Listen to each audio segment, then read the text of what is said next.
Shalom, peuple de Dieu, que la paix du Seigneur soit sur vous. C'est le prophète Abraham Prospérité, le mandataire de Jésus, de la manière authentique, bien sûr. Donc, je suis là pour lancer un appel à l'égard de tous ceux qui veulent changer de statut, c'est-à-dire quoi? De païens, devenir chrétiens. Toutes les stars de coupés décalés, des zougloumans, des footballeurs, en tout cas, je ne sais pas. Tous ceux qui étaient dans l'autre camp, qui ont cherché pouvoir pour devenir riches, pour avoir de la célébrité, pour impacter les gens, les nations, et à tous ceux qui étaient de l'autre côté, mais qui ont senti que le chemin qu'ils ont emprunté est un chemin de chagrin. Je ne suis pas là pour condamner quelqu'un, parce que Jésus n'est pas venu pour condamner, il est venu pour sauver, pour libérer. Donc, je ne suis pas là pour condamner un individu, quel que soit que tu es. Je ne suis pas là pour te condamner, mais tout ce que le prophète de l'Éternel ne condamne pas, j'emmène le peuple à la repentance, à surtout renier tous les auteurs, tous les liens, les pactes qu'ils ont signés. Voilà, l'homme est né pour paraître. L'homme cherche la gloire, l'homme cherche la puissance, cherche à régner. Donc ça nous amène à toucher un peu partout à des choses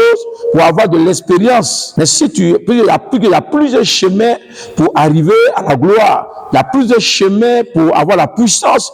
Il y a plusieurs chemins pour avoir un mari. Il y a plusieurs chemins pour avoir de l'argent, pour avoir des enfants. Mais le seul vrai chemin qui nous suivit d'aucun chagrin, c'est le chemin de Jésus. Mais tous les chemins sataniques sont remplis de chagrin. Plein de personnes ont des chagrins.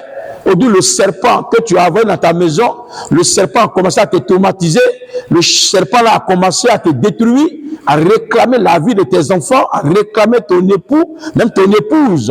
Donc tu sens que tu n'as plus la paix, mais tu cherches le chemin de Jésus. Donc tu peux sur le chemin de Jésus, c'est très important, va dans la main du Seigneur Jésus. Maintenant quand tu quittes, il faut être sûr de tomber sur un bon agent de Jésus, un mandataire de Jésus. Il y a les mandataires de Satan et il y a les mandataires de Jésus. La Bible dit que Jean 10, le diable est venu tuer, détruire, égorger, dérober.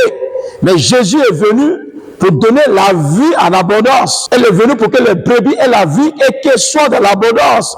Donc quand tu empruntes un bon chemin, tu ne regrettes pas d'être chrétien. Sinon, arrivé le moment, tu vas rétrograder et tu vas abandonner le chemin de Jésus. Il y a plein de personnes, bien-aimées, qui ont décidé, qui ont pris la conscience de quitter dans ces lieux sataniques. Amos 3.3, voilà ce que la Bible dit. Deux personnes, si vous attendez, tu as signé un contrat de 15 ans. La Bible dit que juste 6, verset 1er, le peuple d'Israël a signé un contrat de 7 ans avec le dieu de Baal, le père de Gédéon, a tissé une alliance de 7 ans avec le dieu de Baal.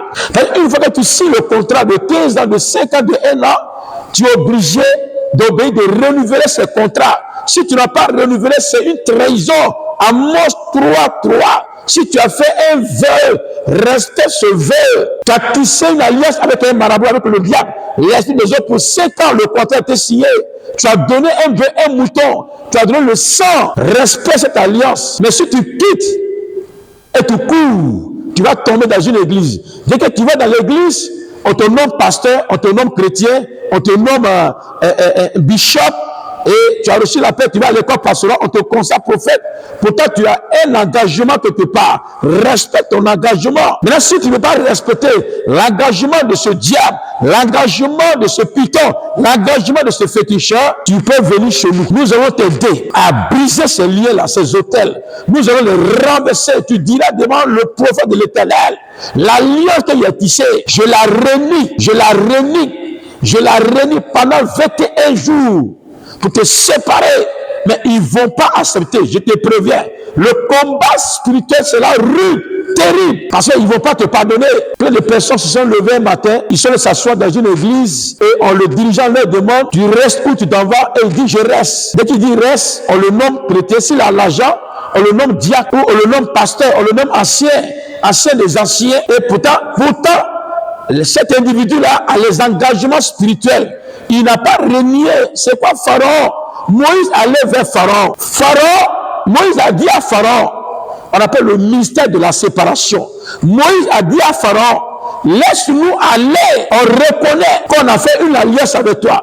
Le peuple a vécu avec toi. Le peuple d'Israël a bu ton eau, a eu les hautes fonctions ici dans ce pays. Mais l'heure est arrivée laisse-nous aller. C'est le mystère de la séparation. On ne se lève pas un matin pour aller. Moïse n'a pas fui avec le peuple d'Israël. Moïse n'a pas fui. Moïse a demandé la permission. Moïse a fait le divorce spirituel. Quand tu te lèves un matin, tu fuis. Tu es un fuyard. Ou tu es une fuyard. Tu as déserté le coin. Tu es évadé. L'alliance n'est pas rompue. Tu es évadé. Et tu allais te jeter dans une église. On te nomme pasteur. On te nomme diable. On te nomme ancien. Les esprits vont te localiser. Les esprits, l'armée satanique, les policiers diaboliques vont te rechercher pour te ramener à la base sur le point de départ. Ils vont t'amener à rétrograder. Parce qu'il faut obéir. À mot 3-3, tu as pris un engagement. Restez sur cet engagement. J'ai deux chanteurs. C'est